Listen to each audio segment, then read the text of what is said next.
Médica y ya avanzábamos en el bloque anterior de que hoy tenemos la oportunidad de conversar con el doctor Pedro Lanfranco, urólogo, y hoy vamos a estar hablando sobre enfermedades del pene. Doctor, buenos días, bienvenido a Cátedra Médica una vez más. Muchas gracias, buenos días. Un placer para mí compartir aquí con Liz y con el doctor Amaury García. Siempre un honor. El honor es nuestro, doctor, y yo sé que la gente que nos escucha hoy pone mucho interés a los temas que usted siempre trae aquí de urología, así que iniciando esta conversación con usted, queremos motivar a la gente a que si tiene preguntas con relación a cualquier tema de urología, pues las líneas son 809-682-9850 y 833-380-0062 para que usted pueda llamarnos y hacer sus preguntas. ¿Qué tan común son las enfermedades del pene, doctor? Que hoy vamos a dedicar un programa para hablar sobre esto. En realidad son muy comunes. Hay que recordar que el pene es el órgano de copulación masculino que además de que permite la cópula, el coito, contiene la uretra, el conducto por donde se expulsa la orina y se expulsa el semen durante la eyaculación. Entonces las enfermedades del pene son muy frecuentes y son enfermedades que pueden presentarse de manera congénita, es decir, desde la infancia, o que pueden ser adquiridas durante el desarrollo del individuo. Y en ese grupo podemos mencionar de las congénitas, por ejemplo, la fimosis congénita, la hipospadia, que podemos definirla más adelante, algunas curvaturas congénitas del pene. Eso es lo más común. Entonces, siendo doctor Pedro Lanfranco, urólogo, el pene un órgano que tiene dos papeles de entrada, ¿verdad? Podríamos usted pues ampliarnos si hay otros elementos que pudieran atribuirse. Usted decía que el pene tiene una función en la cópula, reproductiva, en la parte reproductiva y en el placer, ¿verdad?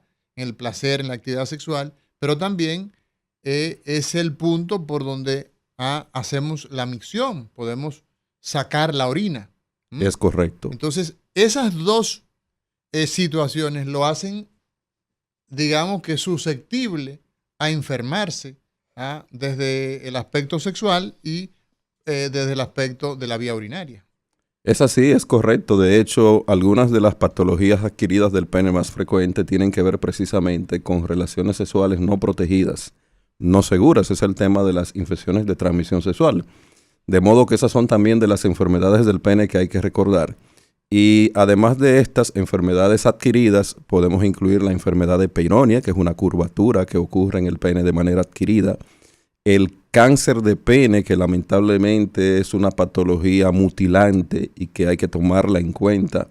La fimosis adquirida, que incluso procesos inflamatorios del prepucio, la telita que cubre el glande, y que cuando se inflama puede ocluir el orificio e impedir la retracción. Igualmente la parafimosis, que podemos hablar un poquito de esto.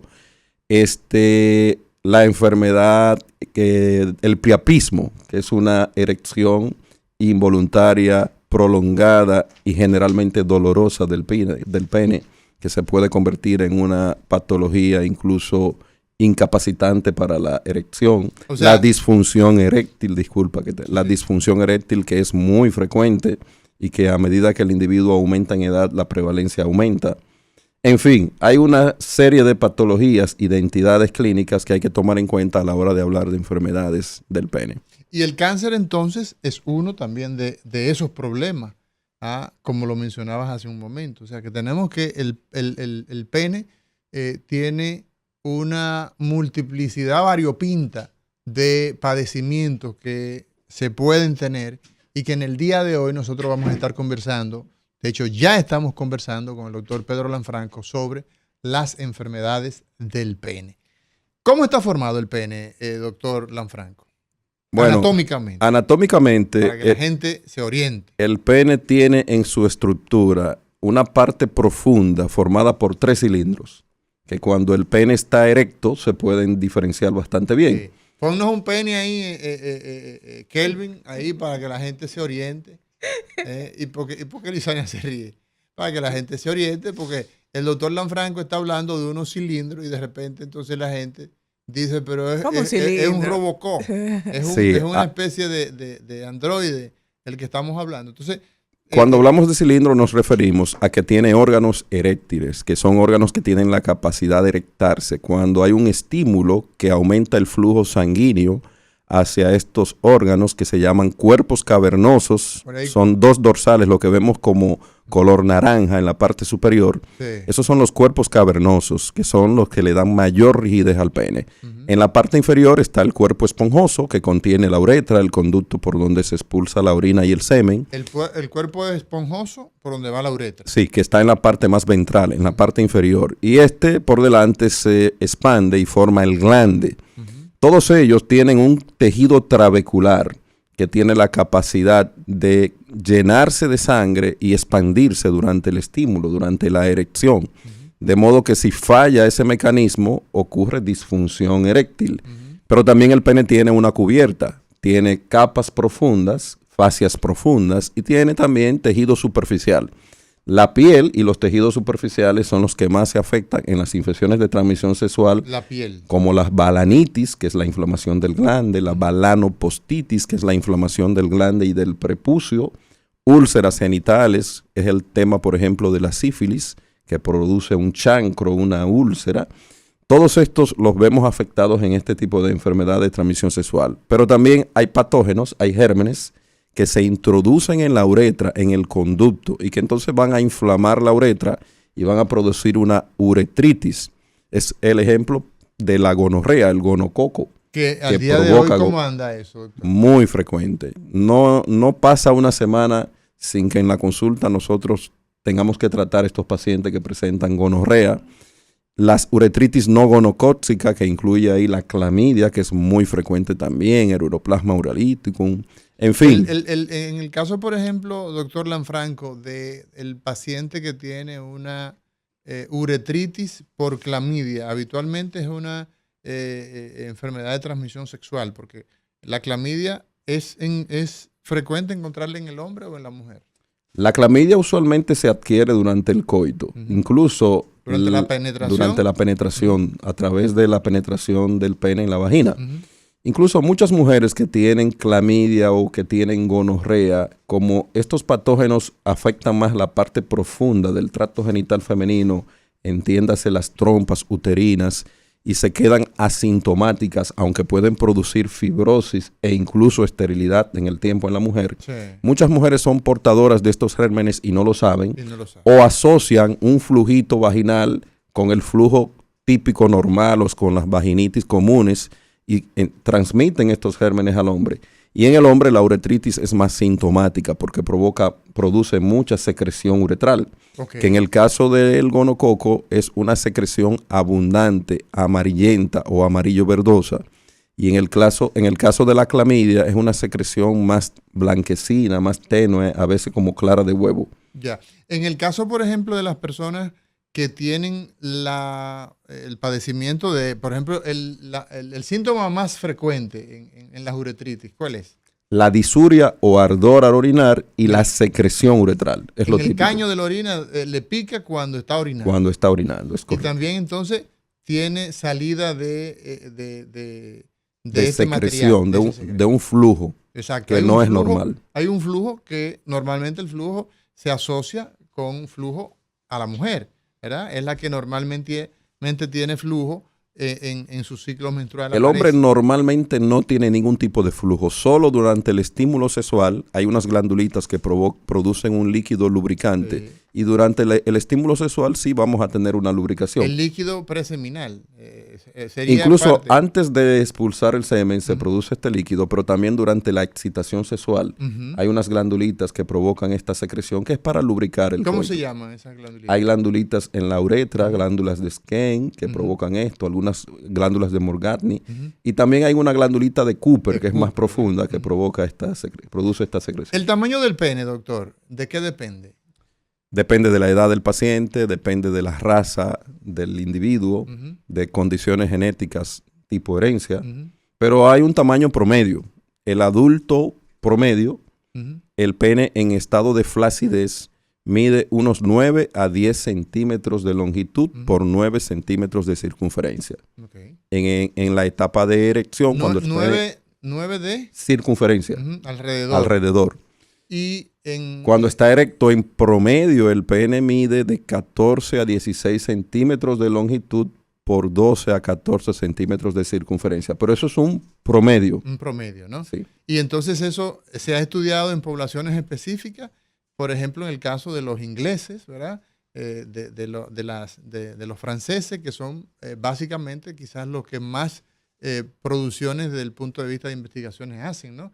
Pero existen entonces otros grupos humanos donde hay variaciones, tanto por debajo de ese estándar o por abajo. Por supuesto, es el caso de los asiáticos. Los chinos, por ejemplo, en promedio suelen tener el pene de un tamaño menor. Más pequeño. Y los africanos de hecho, y los antillanos suelen antillanos, tenerlo un poquito mayor. La mezcla, por ejemplo, de esta parte del mundo, pues entonces ahí hay alguna diferencia. Entonces, doctor, el tema de las enfermedades del pene, por ejemplo, dado el hecho de que usted pues establece, ¿no?, las funciones del pene, esas curvaturas a las que usted hacía alusión, lo mismo que esas enfermedades congénitas, a ver si las puede repetir y entonces cómo esto puede convertirse en un problema, por ejemplo, en el tema de la función sexual, por ejemplo. En el caso de las curvaturas, hay un porcentaje alto de la población que puede llegar hasta un 40%, que tiene una leve curvatura lateral del pene sin causarle ningún inconveniente durante el coito, durante la penetración.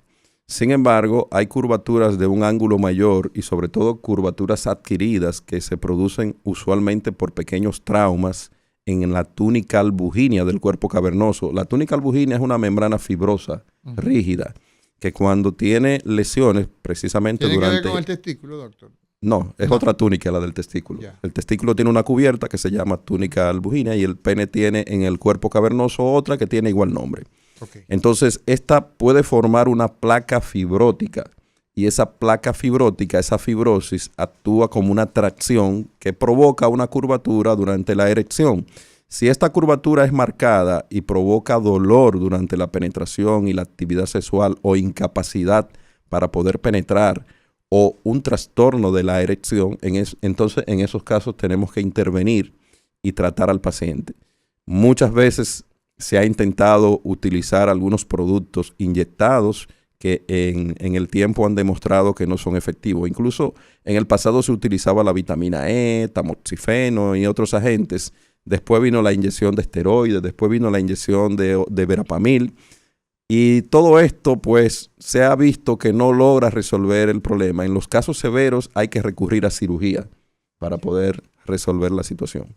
Doctor, en este caso específico de la curvatura del pene, usted decía que puede adquirirse por algún tipo de trauma y en este punto me causa curiosidad de saber si el pene se puede romper por quizás una relación sexual muy agresiva, muy violenta. Lamentablemente sí. Sí. Y está acuñado en la literatura médica el término de fractura de pene. Pero las fracturas no son de los huesos. Ahí voy. Sí. El pene no tiene hueso. No tiene hueso. ¿Y cómo se fractura? Entonces, el término fractura está bien utilizado, Sí. está aprobado. Sí. Pero en realidad no es una fractura, es una lesión Ok. precisamente de la túnica que mencionábamos, de la túnica albuginea. Un pene erecto, rígido, si tiene una tracción muy enérgica, por ejemplo, en algunas posiciones sexuales, Sí. con algunas prácticas sexuales, entonces se puede fragmentar, puede tener una pérdida, una solución de continuidad, lo que nosotros llamamos en medicina esto, de la túnica albuginea. Y esto provoca un chasquido. Cuando el paciente tiene una fractura, se escucha un chasquido e inmediatamente aparece un dolor intenso en el área afectada y un hematoma. Eso es una emergencia, doctor. Es una emergencia. Un hematoma, una acumulación de sangre en el tejido subcutáneo y en el tejido profundo del pene. Y provoca un fuerte dolor y el pene puede incluso ponerse muy edematoso. Entonces, esto es una emergencia. Estos pacientes deben ser sometidos a una cirugía lo antes posible para desbridar la zona afectada y reparar la lesión. Si se hace a tiempo, Sí. no deja secuelas. Pero si persiste la lesión y no se trata a tiempo, puede causar una disfunción eréctil. Ya. ¿Cuán frecuentes son las lesiones, doctor, a nivel de...? No son tan frecuentes, pero vemos lesiones más o menos cada 3 o 4 meses. Sí. En los hospitales se ven con más frecuencia. Ya. En el caso, por ejemplo, de los niños, en el caso de las edades pediátricas, ¿cuáles son? Usted hablaba de las enfermedades congénitas. ¿cuáles son las principales manifestaciones, o mejor dicho, cuáles son las principales enfermedades que podemos encontrar en el pene de los niños o de los jóvenes? Definitivamente la número uno es la fimosis. Fimosis, congénita en este caso. ¿Qué es eso, doctor? Que es la incapacidad de retraer el prepucio. El prepucio es la telita, la membrana que cubre el glande. Uh-huh. En el desarrollo de la especie humana, nosotros no usábamos ropa y vivíamos en las sabanas. Y el glande... En el Edén, andaba Adán ahí. El glande es muy sensible y muy lábil. Entonces, esa membrana jugaba un rol de protección. Claro, claro, que el pelo, ¿no? Con el tiempo eso ha perdido función. Claro. Pero resulta que cuando esta membrana es muy estrecha... Con el calor sobre todo hoy día, doctor. Por supuesto. Prácticamente ya hace falta poco prepucio si vamos a juzgar por la necesidad de airear, ¿no? Incluso el prepucio en algunas situaciones se convierte en un problema y te lo voy a comentar. Sí. El prepucio debe tener un orificio lo suficientemente grande como para permitir retraerse, tirarse hacia atrás y descubrir el glande, y nosotros podemos higienizar el glande, que allí siempre se produce una secreción que se llama esmegma. Sí. Las glándulas de Tyson la producen. Sí. Y tenemos que tener una higiene adecuada de esto. Cuando ese orificio es muy estrecho, de manera congénita en el caso del niño o de manera adquirida en los adultos, a veces pasa, usted no puede retraer el prepucio, no puede descubrir el glande, y a esto se le llama fimosis. Y la fimosis es un problema porque predispone a inflamación, a infección, allí se acumula el esmegma y eso predispone a que aumenten microbios y colonicen. Por una cosa tan simple, doctor, de que no se puede higienizar. Incluso todavía peor. Sí. Vemos casos donde la fimosis conduce por irritación crónica a cáncer de pene. El principal factor de riesgo de cáncer de pene es una fimosis con una irritación crónica en un adulto. En niños no, en un adulto que tiene una fimosis. Ya ese niño que no se trató, ¿verdad? Pasa la adolescencia, entra a la adultez con esa situación y entonces ese es el factor de riesgo. Y la inflamación crónica, tú sabes, que es uno de los factores que modifica, que provoca mutaciones genéticas en las células que pueden conducir incluso al cáncer. Y eso pasa en el pene.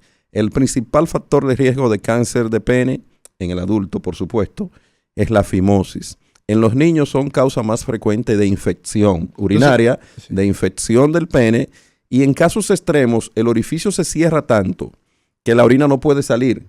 Genera una obstrucción. También. Y entonces ahí se convierte en una emergencia. En un problema serio. Desde el punto de vista de emergencia podemos tener que una fimosis, ese problema tan simple que hay cultura, como el caso de los judíos, que la práctica, por ejemplo, de la... Y en el Antiguo Testamento, está en la Biblia. Si tú revisas el Antiguo Testamento, está como un pacto entre el hombre y Dios, la realización de la circuncisión. De la circuncisión. En los hombres a temprana edad. Y los judíos se lo realizan a todos. Y de hecho, se ha visto que ¿Qué opinión tiene, doctor, de la práctica de la circuncisión desde el punto de vista general? La circuncisión en general es más beneficiosa que perjudicial. Y fíjate que los judíos tienen muy baja incidencia de enfermedades infecciosas en el pene y prácticamente cero incidencia de cáncer de pene. Exacto. Contrario a culturas, y ahí me voy al extremo, en Paraguay el cáncer de pene tiene una alta incidencia, probablemente por la irritación crónica relacionada con la fimosis en estos pacientes. Incluso también se han hecho estudios en África y se ha visto que el paciente circuncidado, se han hecho estudios de miles de pacientes, tiene menor incidencia de enfermedades de transmisión sexual, incluyendo el HIV, el SIDA. Porque hay menos fricción, hay menos laceración, hay menos disrupción de la piel, que es un factor que permite la entrada de estos microbios hacia los genitales. Pero claro, hay que tener cuidado con la circuncisión porque no deja de ser un procedimiento, debe ser hecha en manos que tengan experiencias, conocimientos, porque aunque es un procedimiento muy simple, tiene algunos riesgos. Claro.